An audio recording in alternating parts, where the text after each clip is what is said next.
Hello onlookers and welcome to our ingenious and acquainted YouTube channel, where you will be going through the detailed information related to the Belkin router login process.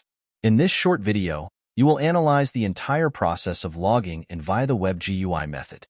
So, let's explore the mystery behind the Belkin router login process. Primarily, power on your networking device. Connect your computer to the router's network. Here, you can either use an Ethernet cable to link with the network or directly join the Wi-Fi. Afterward, open the web browser and type the 192.168.2.1 IP address in the browser bar.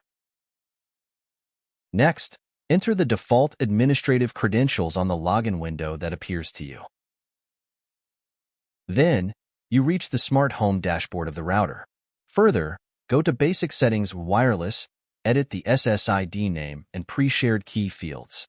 Enter your desired network name here and a strong yet unique password for your router network. Hereon, click on Apply to implement and save the changes.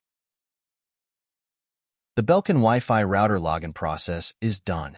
Lastly, this video concludes with lots of understanding and becoming everyone's prior alternative. So, don't forget to check other videos on our channel and stay tuned with us by subscribing to our channel. Drop down your thoughts in the comments section below.